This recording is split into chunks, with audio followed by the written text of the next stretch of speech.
લોકસભાની ચૂંટણી ટાણે રાજકોટના ભારતીય જનતા પાર્ટીના ઉમેદવાર પરસોત્તમ રૂપાલાએ જે નિવેદન આપ્યું હતું એ નિવેદન સામે બાયો ચડાવી ક્ષત્રિય રાજપૂત સમાજની અસ્મિતા માટે છેલ્લે સુધી લડી લેવાની જાહેરાત કરનારી ક્ષત્રિય રાજપૂત સંકલન સમિતિ તત્કાલીન સમયે ભાજપના નેતાઓ સમાજ સાથે નહીં રહેવા બદલ રાજપૂત નહીં પણ ભાજપૂત પણ ગણાવ્યા હતા, પણ હવે આ જ સંકલન સમિતિ મુખ્યમંત્રીના શરણે કેમ જવું પડ્યું છે? તો નમસ્કાર, આપ જોઈ રહ્યા છો ન્યૂઝ રૂમ ને આપની સાથે છું કૃણાલ આહિર। હવે ગુજરાતમાં મંત્રીમંડળ અને સંગઠનના વિસ્તરણને હવે ગણતરીના દિવસો બાકી છે અને હવે એવી પણ ચર્ચાઓ થાય છે કે થોડા દિવસોની અંદર આ બંનેનું વિસ્તરણ પણ કરવામાં આવશે। આ ચર્ચાઓ છેલ્લા કેટલાક દિવસોથી ચાલતી હતી, પણ જ્યારથી કમૂરતા પૂરા થવાની હવે તૈયારી છે, એટલે કે ઉત્તરાયણ પછી આ બંનેનું વિસ્તરણ થઈ શકે તેવી સંભાવનાઓ જોર પકડ્યું છે।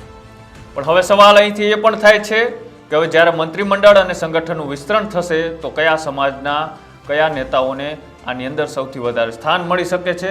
કારણ કે તમામ સમાજ માગે છે કે જ્યારે સંગઠનનું વિસ્તરણ થાય ત્યારે વિસ્તરણની અંદર મંત્રીમંડળની અંદર પોતાના સમાજના નેતાઓને વધારે સ્થાન આપવામાં આવે। એવી જ રીતે સંકલન સમિતિ પણ હવે ક્ષત્રિય સમાજના નેતાઓને આ સંગઠન અને મંત્રીમંડળમાં સ્થાન આપવામાં આવે તે વાતને લઈ તે હવે મુખ્યમંત્રી સુધી પહોંચ્યા છે। ક્ષત્રિય સમાજ લોકસભાની ચૂંટણીમાં સામે આવ્યો હતો, પરસોત્તમ રૂપાલાના વિરોધ કર્યો હતો। હવે એ માંગ કરી રહ્યો છે કે જ્યારે આ બધું વિસ્તરણ થાય તો અમારા મંત્રીઓ સૌથી વધારે હોદ્દા પર હોવું જોઈએ અને મુખ્યમંત્રી સાથેની જે બેઠક કરવામાં આવી હતી આ બેઠકની અંદર ક્ષત્રિય સંકલન સમિતિના જે હોદ્દેદારો છે તે પણ આમાં ઉપસ્થિત રહ્યા હતા।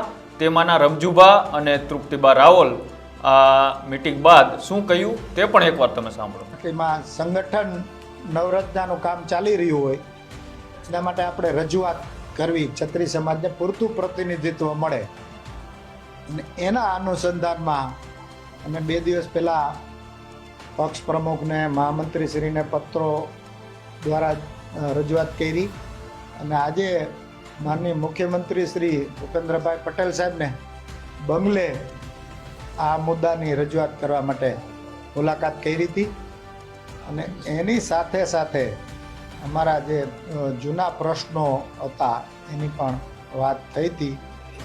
અસ્મિતા આંદોલનને કારણે ક્ષત્રિય સમાજના નાના મોટા એવા થોડી તકલીફો થતી હતી, પ્રશ્નો ઉઠતા હતા, નાના મોટા ધંધાવાળા, નોકરીવાળા અને બિનજરૂરી પરેશાનીઓ થતી હતી, એ બધું અટકે।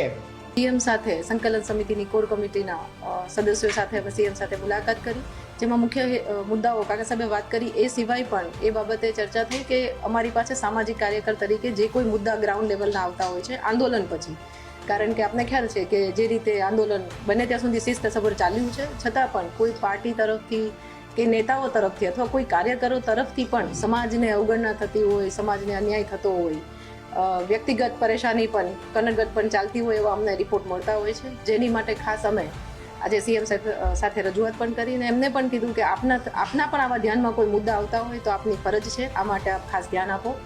અને એ સિવાય સંગઠન મુદ્દે પણ ચર્ચાઓ થઈ, વિધવા પેન્શનનું વધારે અમે ભાર મૂકીને પણ એમાં અમે ફરીથી રજૂઆત કરી કે બને એટલું જલ્દી ત્વરિત આમાં એની પર નિર્ણય લે।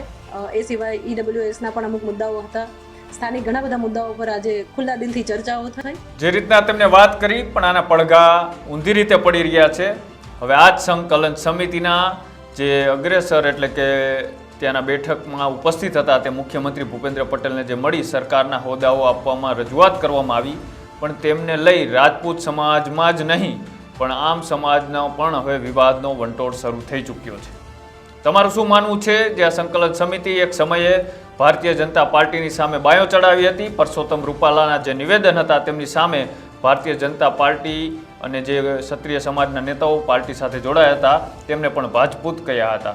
તો આ જ સંકલન સમિતિ હવે મુખ્યમંત્રી પાસે જઈ હોદ્દાઓની માંગ કરી રહી છે। તમારું શું માનવું છે તે અમારી કોમેન્ટ બોક્સની અંદર અચૂક જણાવજો।